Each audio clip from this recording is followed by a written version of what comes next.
Now the last section here, I assume it is 2.7, is talking about mathematical models. Mathematical models, right? So you have a real world problem put to you, and from there you would define the variables and you come up with the model that you can solve mathematically. So a formulation of a real world problem into the language of mathematics is called mathematical modeling. Example, the monthly payment M necessary to repay a home loan of P dollars at the rate of R% per year compounded monthly for T years can be found by using this formula. Okay? This complicated formula here, this complicated formula would give you the monthly payment you have to have if you borrow some money at a certain rate, right? So if you're borrowing $100,000, say, at the rate of 5%, right, for T of 30 years, you can plug in for P, for R, for T. You can plug in there and you will find the monthly payment you have to have, right? If you look at your calculator, if you have a business calculator, you can actually do that. If not, there's online calculators you can go to, and those online calculators, if you give it the amount you're borrowing, the interest rate, and the length of times you want to borrow, it will calculate for you exactly how much your monthly payment would be, which is basically what it's doing, is using this exact formula. Whether it is your calculator doing it or the online calculator on the internet, either one of them is using this formula to come up with the monthly payment for you. Again, you can figure this out if you were borrowing money to buy a car. So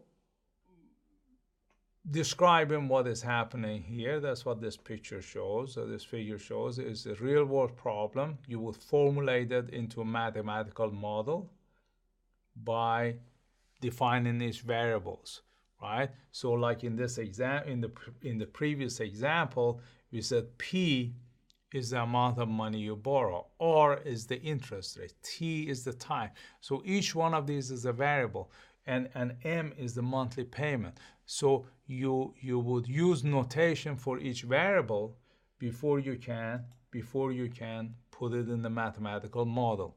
Once you put it in the mathematical model, you solve the mathematical model, you come up with the solution. Now you would interpret the solution, and that's how it would create a solution for real world problem. You can test it in reality, and you would see whether your model was a complete model.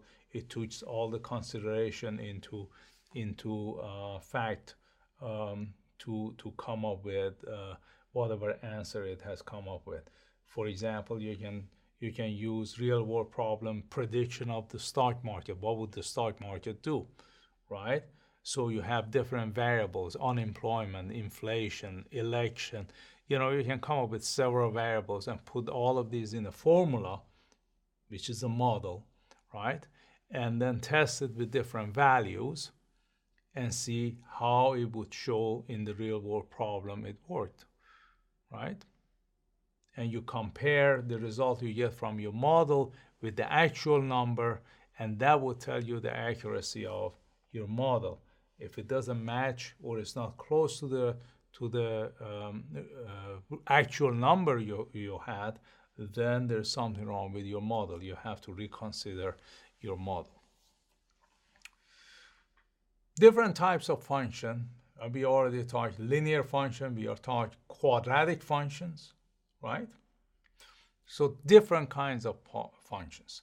Polynomial functions is the first one. Polynomial function is when you have a polynomial expression. So p of x equal a n h to the n, a n minus 1 h to the n minus 1, and so on and so forth, all the way to a0. N is a non-negative integer, ai is a constant. Those coefficients are constant, right? This is a form of a polynomial function. So, is a quadratic function a polynomial function? Of course it is. So if I have a function as 3h squared plus 15, for example, this is a quadratic function. Also, it is a polynomial function. In other words, all quadratic functions are polynomial functions, right? So this is a polynomial function of degree 2.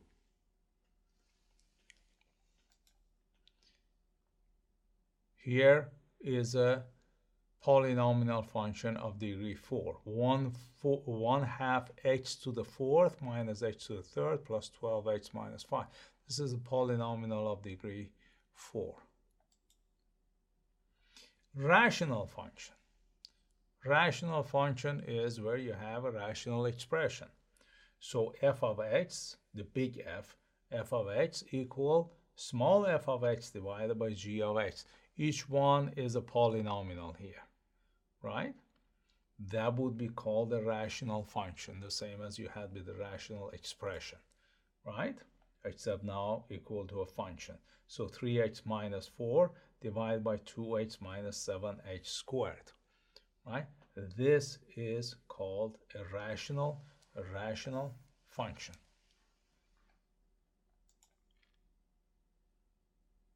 A power function where you have an exponent. So f of x equal to x to the r power. R can be any real number, positive or negative. Any real number, right? So x equal g of x equal x squared, right? That's a power function. It's also, by the way, a quadratic function, and it's also a polynomial function. Okay? But again, not all quadratic functions and all polynomial functions are power function. For it to be a power function, you should not have anything past h to the r power, nothing else. No constant, nothing, just the h to the r power, such as h to the second power or such as h to the minus 1/3 power. So you write it as an exponent. So how do you construct the model? Assign a letter to each variable. If appropriate, draw and label in a figure. Find the expression for the quantity sought. Use conditions to express quantity sought as a function of one variable. Note any domain restrictions. Okay? So define your variables, right? Get a function, and then any condition you want to put on that function, you have to write it down. Here's an example. An open box is formed by cutting identical squares from each corner of a 4-inch by 4-inch sheet of paper. The folding up of the flaps. Find the volume of the box as a function of the length of the cutout square. Okay, so let's show you something here. Let's say this is a 4-inch by 4-inch. It says an open box is formed by cutting identical squares from each corner of a 4-inch by 4-inch sheet of paper. Let's say this is a 4-inch by 4-inch sheet of paper. Identical square cut from each corner. So I'm gonna cut corner here, right? It has to be in the form of the square. So I'm cutting one from this corner, I do equal amount from the other corner, and one from another corner, and finally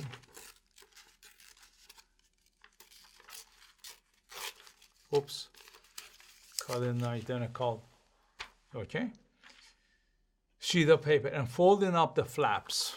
So I'm gonna fold up the flaps.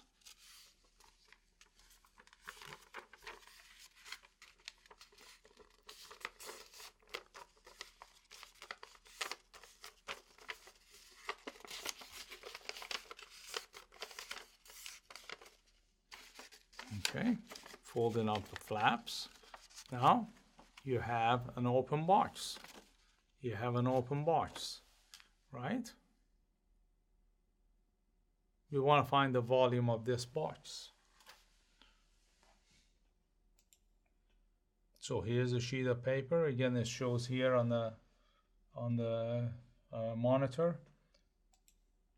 You cut out exact squares from each corner.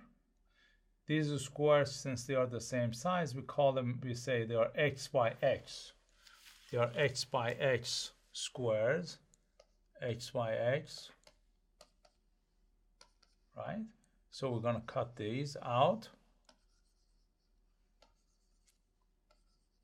And the remainder, we're gonna fold them up around these points.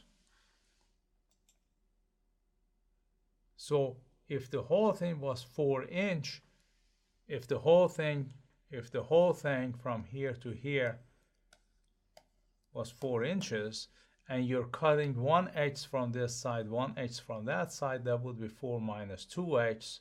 The same thing on the other side. If the whole thing was 4 and you're cutting 1x on this side, 1x on this side, is 4x minus 4x, right? So when you have an open box, in order to figure out the volume of this open box, how do you calculate the volume? The volume is equal to width times length times height, right? Width times length times height. How much is the height of the box? How much is the height of the box? Well, it's x, because we cut x by x. How much is the width of a box from here to here? Well, the whole thing was 4 inches. I cut 1x from here, 1x from here, so it's 4 minus 2x. How much is the length of a box? That is also 4 minus 2x, which is shown here. So the volume equal 4 minus 2x times 4 minus 2x times the height was x. So you multiply everything together, 4 minus 2x times 4 minus 2x, you multiply, that would be 16 minus 8x minus 8x minus 4x squared. Now the whole thing times x. Before I do that, the minus 8x and minus 8x is minus 16x. So the volume would be equal to actually x times, this would be a plus 4x squared. X times 4x squared is 4x to the third minus 16x squared and plus 16x. That's the volume of the box. Now, this is a model we came up with. For any value of x you can put in here, you can get the volume as a function of the pieces you cut out, right? The pieces you cut out here on the thing. Now, the domain of this is important. If x is equal to 0, that means what? That means you did not cut anything. You did not cut anything. So you have a flat sheet of paper. What is the volume of flat sheet of paper? It doesn't have any volume since it doesn't have any depth. It doesn't have any volume. Volume would be 0. So when you look at this formula, if you evaluate this at 0, V of 0, that would be equal to 4 times 0 to the third minus 16 times 0 squared plus 16 times 0. That would be equal to 0. And we already know, because we have a flat sheet of paper, there is no depth to it. There is no height to it, since the height in this formula is equal to 0. So the whole thing would be 0. So the domain starts from 0. The domain cannot be negative, right? You cannot cut a negative piece out of the corner. Now, what is the maximum? What is the maximum the domain can be, right? What is the maximum the domain can be? Look at this picture. Let me just clean this other stuff here. Now, the whole paper is 4 inch by 4 inch, right? So I'm cutting pieces here, this from here to here, right? This is 4 inch. That looks like actually 1 inch I'm cutting. But how much more can I go to cut? Well, the answer is half as much as whatever the width is. Look here. If I cut out of this paper 2 inches, a 2 by 2 or half by half, if I cut this piece out, and from this corner also I cut this by this much out, and from this corner I cut a 2 by 2 or whatever that is, this much out, and from this corner I cut out this much, right? What do I have left? Nothing. So the maximum as x can be is 2. Listen, I mean, this is what we have here. Let's say this is the 4 by 4 piece of paper. From here to here is 4 inches. From here to here is 4 inches. So I'm going to cut a 2 by 2 from each corner. So from this corner, I cut 2 by 2. So I come to half of this, right? And I cut it right here. And from this, I cut 2 inches. I come to half of this. I'm going to cut this piece out. This is a 2 by 2 out.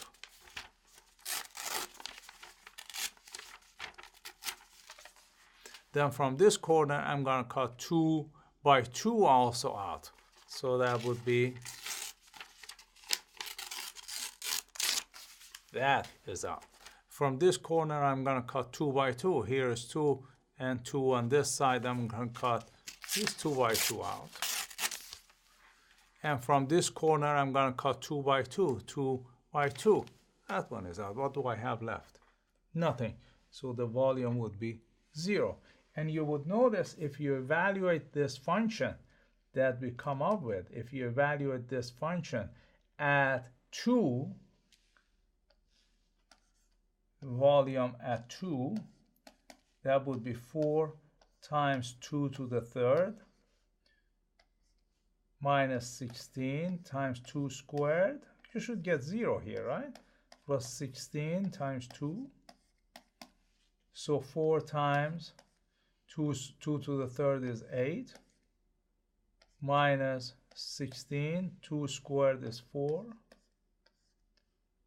Plus 2 times 16 is 32. So 4 times 8 is 32. 16 times 4 is 64. Plus 32. So 32 and 32 is 64. Minus 64 is 0. So that's how I know the domain of this function is between 0 and 2.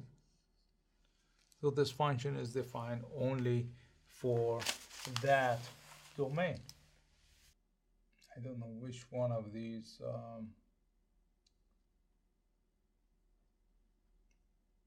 a lot of these problems at the end of the chapter Some of it I've done it on separate videos. The rest of it I've make available to you in as a solution to the end of the chapter problems.